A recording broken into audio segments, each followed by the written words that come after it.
की आँखों में कुछ महके हुए थे। बॉलीवुड की एक सक्सेसफुल और वर्सेटाइल अदाकारा जिन्हें एवरग्रीन ब्यूटी करार दिया गया। इन आँखों की मस्ती मस्ताने हजारों। लाजवाब खूबसूरती की मल्लिका वो अभिनेत्री जिनका नाम 80s के दशक की तमाम एक्ट्रेसेस में सबसे ऊपर लिया जाता था और जिनकी अभिनय क्षमता की कायल पूरी दुनिया है। अभी आए, अभी बैठे, अभी दामन संभाला है, तुम्हारी जाऊं जाऊं ने हमारा दम निकाला है। मन क्यों बहका रे बहका आधी रात को।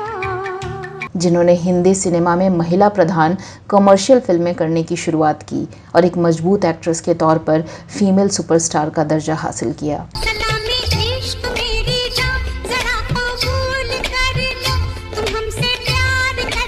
लेकिन क्या आप जानते हैं कि इस डिवाइन सुपरस्टार अभिनेत्री का पूरा जीवन विवादों से घिरा रहा और आज भी न्यूज चैनल और अखबार इनसे जुड़ी सैकड़ों खबरों से पटे रहते हैं। उनका दामन छोड़ दीजिए, ये मेरे बस में नहीं, और जो मेरे बस में नहीं उसे मैं कैसे कर सकती हूँ। क्या आपको पता है कि ये अपने पिता की इलीगल चाइल्ड थीं और साउथ के फिल्मों के सुपरस्टार इनके पिता इनसे कभी सीधे मुंह बात तक नहीं करते थे। Ever have a chance? No, never. Or was it that it wasn't your mother's wish or your father's wish? No, I never had a chance. He didn't stop to come and talk to you? No, I didn't think he noticed me. He I must don't have think- known you're there. I don't think he saw me. Would he have recognized you if he'd seen you? Sure. और क्या आप यकीन करेंगे कि फिल्मी career के दौरान बॉलीवुड के 6 जाने माने दिग्गज अभिनेता इनके बॉयफ्रेंड रहे। उनके अलावा भी इन्होंने 2 शादियां की और फिर अपनी एक फीमेल मेकअप आर्टिस्ट के साथ इनके लिव इन रिलेशन में रहने की खबरों ने सबको चौंका कर रख दिया।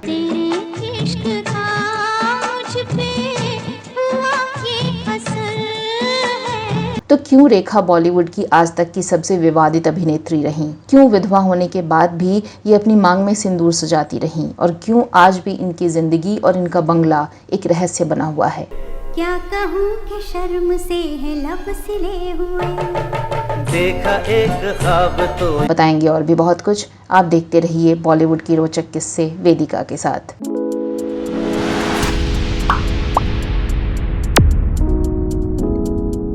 अठारह बरस की तू होने को आई रे, कौन पूछेगा। दोस्तों, आज हम जिस अभिनेत्री की जिंदगी के राज के बारे में आपको बताने जा रहे हैं, इनसे जुड़ी सैकड़ों खबरें, गॉसिप्स और मसाला आपने अक्सर अखबारों, फिल्मी मैगजीन्स और न्यूज़ पोर्टल्स पर पढ़ी होंगी। लेकिन मैं दावा कर सकती हूँ कि इनमें से ज़्यादातर में आपको सिर्फ सुनी सुनाई बातें ही मिर्च मसाला लगाकर बताई जाती रही हैं। लेकिन आज हम रेखा की ज़िंदगी की तमाम घटनाओं को सिलसिलेवार ढंग से ऑथेंटिक तरीके से आप तक पहुँचाएंगे। आज कल पाँव ज़मीन पर नहीं पड़ते। दोस्तों, फिल्मों से लेकर राज्यसभा तक का सफर तय करने वाली अभिनेत्री रेखा हमेशा एक जिंदा दिल और हसीन शख्सियत मानी गई, लेकिन इनकी पर्सनल लाइफ हमेशा ही विवादित रही। इनकी जिंदगी रहस्यमयी और तकलीफों से भरी रही। बचपन में पिता के प्यार को तरसी, पढ़ने लिखने की कम उम्र में इकोनॉमिक क्राइसिस को झेलते हुए काम करने के लिए मजबूर की गई और पूरी जिंदगी एक सच्चे साथी की राह देखते बीत गई। और अब उम्र के इस पड़ाव में ये अकेलेपन के साए में जी रही हैं। तो चलिए अतीत के पन्नों को पलटते हैं और आज हम छोटी सी जिंदगी में ढेर सारे उतार चढ़ाव देखने वाली रेखा की निजी जिंदगी पर बात करते हैं। कोई मिला छोड़ा तुझे तो क्यों है गिला, तुझसे प्यार। रेखा का जन्म 10 अक्टूबर 1954 को चेन्नई में हुआ था। ये एक ब्राह्मण थी जो आधी तमिल और आधी तेलुगु थी। इनके पिता तमिल अभिनेता जेमिनी गणेशन और माता तेलुगु अभिनेत्री पुष्पवल्ली थीं। रेखा के जन्म के समय इनके माता पिता शादीशुदा नहीं थे और पहले से ही उनकी पत्नी और बच्चे मौजूद थे। जाहिर है इसलिए रेखा अपने माता पिता की लीगल संतान नहीं कहलाईं और इसको लेकर हमेशा विवाद होते रहे। इनकी एक सगी बहन, एक सौतेला भाई और 5 सौतेली बहनें भी थीं। रेखा को कभी भी अपने पिता का प्यार नसीब नहीं हुआ, यहाँ तक कि बचपन में वो इनकी तरफ देखते तक नहीं थे। रेखा की माँ ने चेन्नई के popular church park convent school से इनकी शुरुआती पढ़ाई लिखाई करवाई, लेकिन ये पढ़ाई पढ़ाई पूरी नहीं हो सकी। माँ बाप का प्रोफेशन होने के बावजूद रेखा को एक्टिंग में बिल्कुल इंटरेस्ट नहीं था, लेकिन फिर भी परिवार की आर्थिक स्थिति ठीक ना होने की वजह से इनकी माँ ने बिना इनकी मर्जी के इन्हें फिल्मों में काम करने को मजबूर किया और इनकी पढ़ाई छुड़वा दी। रेखा के पास कोई चारा नहीं था, इसलिए बुझे मन से इन्होंने फिल्मों में काम करना शुरू किया। ये साल 1966 था जब बाल कलाकार के तौर पर तेलुगु फिल्म रंगूला रतलाम में रेखा ने काम किया, जिसमें इनकी मां ने काम दिलवाया था। इस फिल्म की कास्टिंग में रेखा का नाम बेबी भानु रेखा लिखा गया। 1969 में हीरोइन के रूप में रेखा की अगली Kannada film I operation jackpot. Film hit रही और इसके बाद इन्हें पहली हिंदी फिल्म मिली, लेकिन करियर के शुरुआत में ही इन्हें एक ऐसी घटना का सामना करना पड़ा जिसने पुरुष प्रधान फिल्मी दुनिया से इन्हें रूबरू कराया। ये साल 1969 में बन रही फिल्म अनजाना सफर थी, जिसमें रेखा बॉलीवुड में डेब्यू कर रही थीं। तभी इनकी उम्र 15 साल थी। फिल्म के प्रोड्यूसर कुलजीत पाल और डायरेक्टर राज नवाथे थे। फिल्म में रेखा के ऑपोजिट हीरो थे विश्वजीत और फिल्म की शूटिंग महबूब स्टूडियो में हो रही थी। जाने माने राइटर यासिर उस्मान द्वारा लिखी रेखा की biography Rekha the untold story के मुताबिक फिल्म के डायरेक्टर राजा नवाथे ने एक्टर विश्वजीत के साथ मिलकर एक किसिंग सीन का प्लान किया, जिसकी जानकारी रेखा को नहीं दी गई। जैसे ही कैमरा रोल हुआ, विश्वजीत ने रेखा की मर्जी के खिलाफ बिना इन्हें बताए 5 मिनट तक लगातार स्मूच किया और वहां मौजूद क्रू मेंबर्स सीटियां और तालियां बजाते रहे। रेखा रो रही थी और बाद में बेहोश हो गईं। होश आने पर रेखा खूब रोई और हंगामा मच गया। फिर विवाद बढ़ता देख विश्वजीत ने पूरे मामले से ये कहकर पल्ला झाड़ लिया कि उन्होंने सिर्फ वही किया जो डायरेक्टर ने उनसे करने के लिए कहा था। ये खबर तब के लाइफ मैगजीन के एशियन एडिशन में अप्रैल 1970 में छाप दी गई। मामले ने इतना तूल पकड़ा कि जाने माने American journalist James shepherd Bharat आए और इस मुद्दे पर रेखा का इंटरव्यू लिया, तो रेखा ने भी खुलकर अपनी बात रख दी। इतना बवाल मचा कि सेंसर बोर्ड ने फिल्म के रिलीज पर ही पाबंदी लगा दी, क्योंकि तब रेखा की उम्र सिर्फ 15 साल थी और उनके साथ ऐसा करना कानूनन गलत था। रेखा और विश्वजीत की ये फिल्म 10 साल तक सेंसर में अटकी रही और फिर कुछ जरूरी कट के साथ 1979 में दो शिकारी के नाम से रिलीज की गई। इसके कुछ महीने बाद फिल्म मेकर मोहन सहगल ने रेखा को अपनी फिल्म सावन भादो में कास्ट किया, जो कि रेखा की पहली हिंदी फिल्म कहलाई। इस फिल्म में इनके ऑपोजिट नवीन निश्चल थे और उनकी भी ये पहली ही फिल्म थी। साल 1970 में रिलीज हुई ये फिल्म सुपरहिट साबित हुई और इसके बाद तो रेखा को कई फिल्में मिल गईं। हो गया दिल का पुर्जा पुर्जा, लगे 85 झटके, हो तेरा रंग है नशीला। इस फिल्म में काम करने के दौरान रेखा और नवीन निश्चल करीब आ गए और तब की फिल्मी मैगजीन्स में इनके अफेयर की खबरें छपने लगी। लेकिन दिलफेंक माने जाने वाले नवीन निश्चल का दूसरा अफेयर शुरू हो गया और मायूसी के साथ रेखा अलग हो गई। हालांकि कुछ साल बाद एक फिल्म आई आस्था, जिसमें रेखा ने नवीन निश्चल के साथ ऐसे इंटीमेट सीन दिए कि सब हैरान रह गए। खैर, फिलहाल बात करते हैं रेखा के अगले रिश्ते की। तो रेखा की जिंदगी में जिस अगले शख्स की एंट्री हुई वो थे एक्टर जितेंद्र। ये वक्त ना खो जाए, बस आज ये हालांकि वो पहले से ही अपनी गर्लफ्रेंड शोभा कपूर के साथ रिश्ते में थे, लेकिन शोभा तब अपनी जॉब की वजह से विदेश में ज्यादा रहती थीं और जितेंद्र ने इसी का फायदा उठाया। साल 1972 में बीएन घोष ने इन दोनों को लेकर एक फिल्म बनाई, एक बेचारा। इस फिल्म की शूटिंग शिमला में हो रही थी और यहीं से दोनों के बीच अफेयर की खबरें भी शुरू हुई।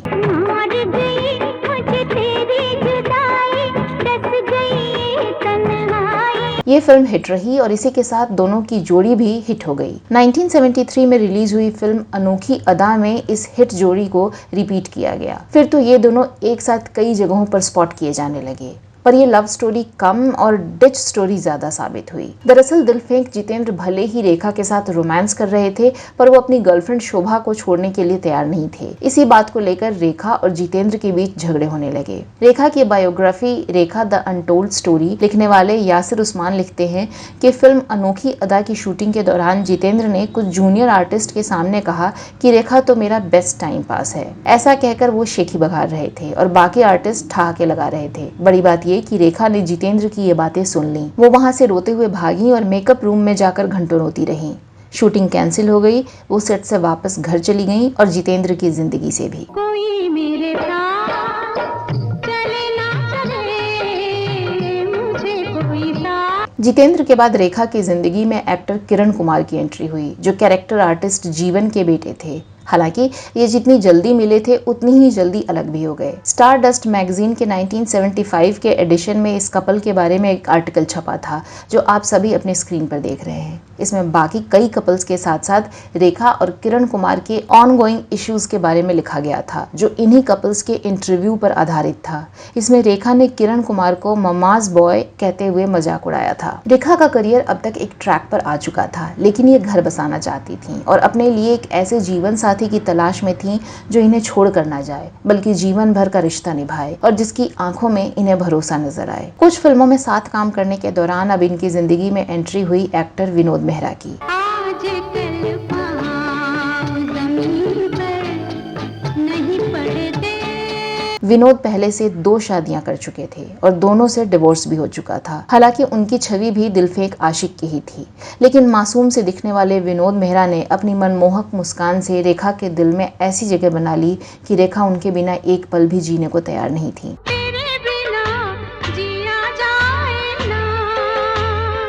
रेखा तब विनोद मेहरा में अपना सच्चा प्यार देख रही थीं। जाने माने फिल्म समीक्षक यासिर उस्मान की किताब रेखा द अनटोल्ड स्टोरी के अनुसार रेखा और विनोद मेहरा ने कोलकाता में शादी कर ली। इसके बाद जब विनोद मेहरा पत्नी रेखा को लेकर अपने घर गए तो उनकी मां ने रेखा पर चिल्लाना शुरू कर दिया। रेखा को तो जैसे सदमा ही लग गया। विनोद की मां कमला मेहरा ने रेखा को बिन ब्याही मां की बेटी कहा और चप्पल फेंक कर दे मारा।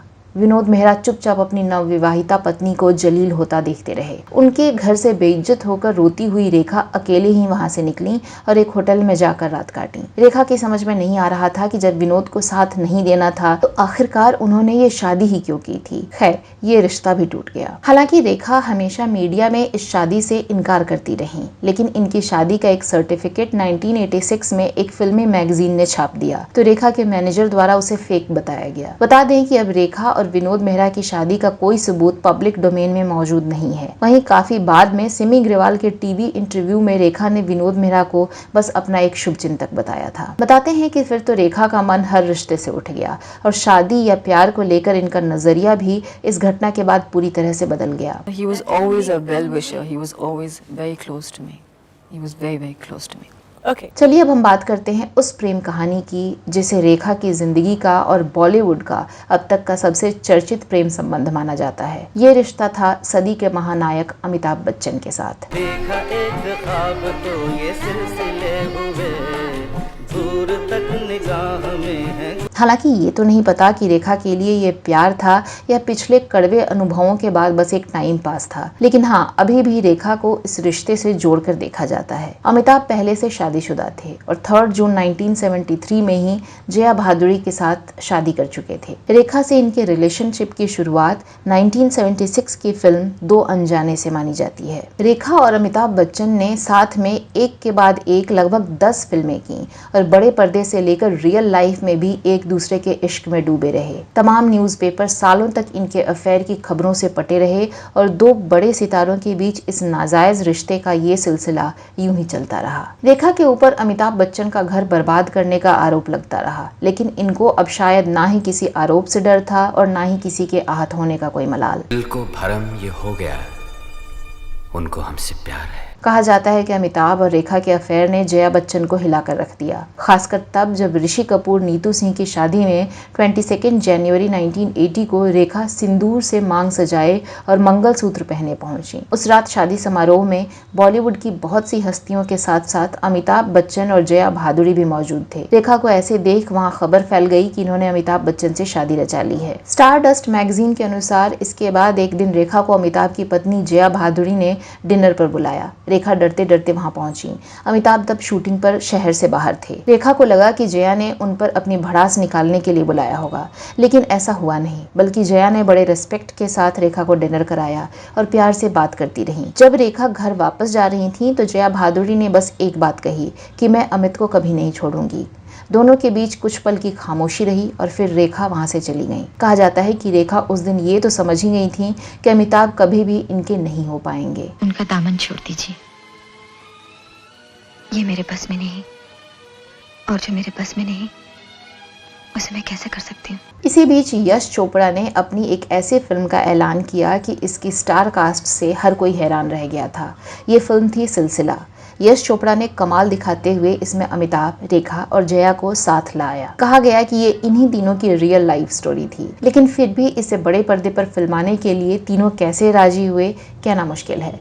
फिल्म शूट हुई और रिलीज होते ही छा गई। 11 अगस्त 2010 को BBC को दिए एक इंटरव्यू में यश चोपड़ा ने ये स्वीकार किया था कि फिल्म बनाते हुए वो काफी डरे हुए थे, क्योंकि उस वक्त इन तीनों के बीच पहले से ही तनातनी बनी हुई थी। यहाँ आपको बताते चलें कि सिलसिला फिल्म की शूटिंग के दौरान अमिताभ और जया घर से एक साथ आते थे, साथ खाना खाते थे और साथ ही घर वापस जाते थे। जाहिर है जया पत्नी थी तो ये नेचुरल था। बताते हैं कि इससे रेखा अमिताभ के द्वारा इग्नोर होने लगी और इन दोनों कथित प्रेमियों के बीच दूरियां बढ़ गईं। तभी एक और हादसा हुआ जिसने सब कुछ बदल कर रख दिया। दरअसल 26 जुलाई 1982 को कूली फिल्म की शूटिंग के दौरान अमिताभ बच्चन एक बड़े हादसे का शिकार हो गए और महीनों कोमा में पड़े रहे। जब अमिताभ जिंदगी और मौत की जंग लड़ रहे थे तो रेखा खुद को रोक नहीं पाई और उन्हें देखने के लिए हॉस्पिटल पहुंची, लेकिन जया ने रेखा को अपने पति से नहीं मिलने दिया। रेखा को इस घटना से बेहद धक्का लगा और यही दिन दोनों के रिश्ते का आखिरी दिन साबित हुआ। इसके 2 साल बाद साल 1984 में फिल्म फेयर को दिए एक थ्रोबैक इंटरव्यू में रेखा ने अमिताभ बच्चन के साथ अपने अफेयर को लेकर खुलकर बात की, जिसमें इन्होंने कहा कि उस दिन मुझे मौत मंजूर थी पर बेबसी का ये एहसास मंजूर नहीं था। खैर, एक और किस्से का अंत हो चुका था। अमिताभ से रिश्ता टूटने के बाद कुछ साल रेखा पर्सनल लाइफ में बिल्कुल अकेली रही और बस अपने काम पर फोकस किया। वो लगातार फिल्में करती रहीं और करियर में सफलता की ऊंचाइयां चढ़ती रहीं। कुछ मीडिया रिपोर्ट्स के मुताबिक साल 1986 में स्मिता पाटिल की मौत के बाद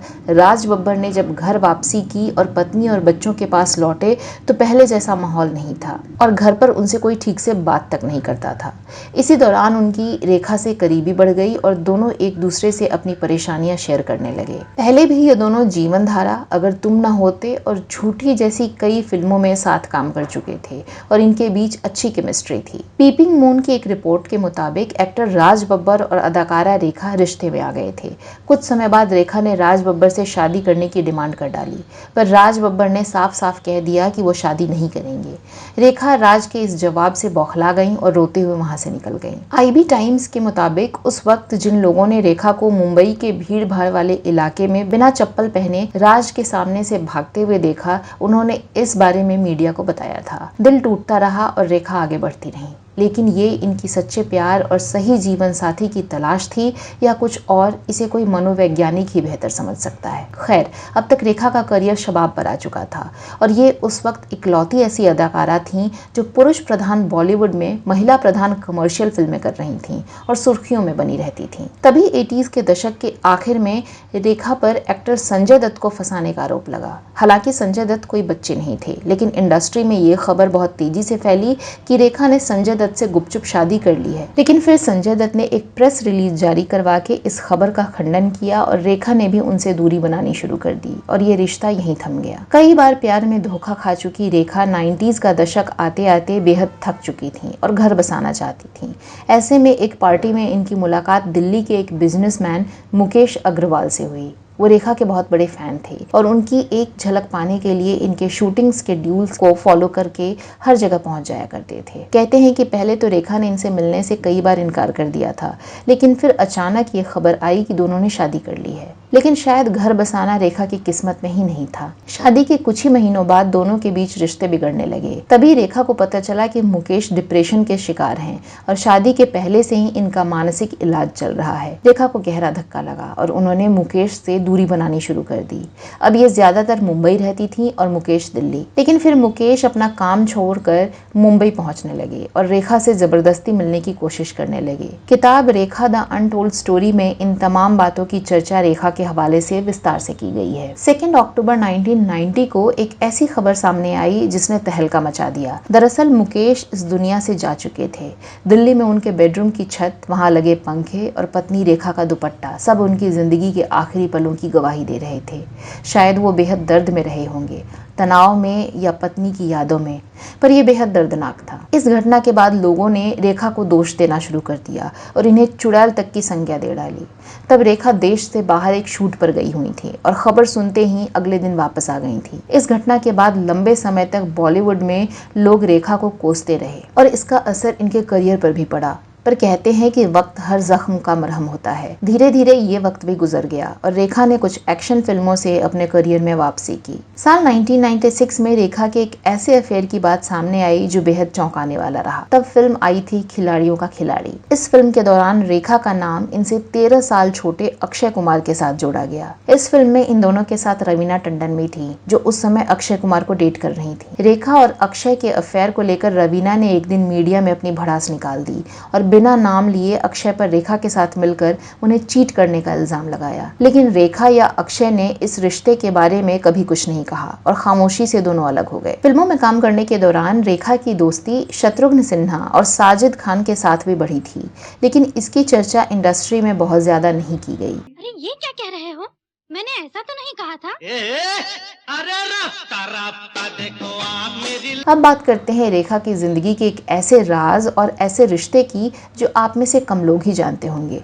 दरअसल कुछ साल पहले एक ऐसी खबर सामने आई कि रेखा की एक महिला मित्र भी हैं। फेमस जर्नलिस्ट मोहनदीप ने अपनी किताब यूरेखा में इस बारे में दावा करते हुए इस राज से पर्दा उठाया। किताब में लिखा गया कि रेखा लंबे समय से पश्चिम मुंबई के बांद्रा के जिस सी स्प्रिंग बंगला नंबर 2 में रहती हैं, इसमें अंदर जाने की इजाजत किसी को भी नहीं है सिवाय एक शख्स के, जो है इनकी पर्सनल सेक्रेटरी फरजाना। किताब में ये भी दावा किया गया कि आज तक किसी ने भी रेखा के इस पुराने रहस्यमयी बंगले के अंदर का नजारा नहीं देखा है, क्योंकि इसके अंदर राज छुपे हैं। घर के नौकर और गार्ड घर के बाहरी हिस्से में तो जा सकते हैं, लेकिन रेखा के बेडरूम में फरजाना के अलावा किसी को भी जाने की इजाजत नहीं है। बता दें कि पुरुषों की तरह कपड़े पहने नजर आने वाली फरजाना पिछले 35 साल से रेखा के साथ जुड़ी हुई हैं, जो शुरू में तो इनकी हेयर स्टाइलिस्ट थीं, लेकिन बाद में पर्सनल सेक्रेटरी बन गई। जर्नलिस्ट मोहनदीप लिखते हैं कि रेखा और फरजाना के बीच संबंध सामान्य नहीं है, बल्कि ये पति पत्नी जैसे संबंध हैं। हालांकि सच क्या है ये तो पता नहीं, लेकिन आज भी फरजाना हर फंक्शन, इवेंट, पार्टी से लेकर घर बाहर हर जगह हर वक्त रेखा के साथ साई की तरह नजर आती हैं। खैर, इस रिश्ते का सच क्या है ये दावे के साथ कहना संभव नहीं है। रेखा ने साल 2000 आते आते फिल्मों में काम करना कम कर दिया, लेकिन जब तक काम किया अपने अभिनय से कमाल करती रहीं। इन्होंने अपने 40 साल के लंबे करियर में लगभग 180 फिल्मों में काम किया, जिनमें कई ऐसे दमदार रोल रहे जिनसे इन्होंने मजबूत फीमेल किरदारों को पर्दे पर बेहतरीन तरीके से पेश किया। रेखा को 3 बार फिल्म फेयर पुरस्कार, राष्ट्रीय फिल्म पुरस्कार और लाइफ टाइम अचीवमेंट अवार्ड के साथ ही साल 2010 में भारत सरकार की ओर से पद्मश्री से भी नवाजा गया। ये राज्यसभा सदस्य भी रहीं और आज भी अपनी जिंदगी खूबसूरती से जी रही हैं। हालांकि इनकी निजी जिंदगी दुखों, उपेक्षाओं, आरोपों और विवादों से भरी रही। ये कभी पिता के द्वारा ठुकराई गई, कभी प्रेमियों के द्वारा, तो कभी पति के द्वारा, लेकिन फिर भी इन्होंने अपनी शर्तों पर जिंदगी को जिया और हमेशा एक मजबूत महिला होने का सबूत पेश किया। जिंदगी में खूब सारी गलतियां भी की, तो साथ ही कमजोर महिलाओं को साहस और हिम्मत देने का भी काम किया। हाँ, इनकी निजी जिंदगी को भले ही एक मिसाल के तौर पर नहीं देखा जा सकता, लेकिन जब भी हिंदी सिनेमा की खूबसूरत, प्रतिभाशाली और दमदार अभिनेत्रियों की चर्चा होगी तो रेखा का नाम सबसे ऊपर की श्रेणी में लिया जाएगा।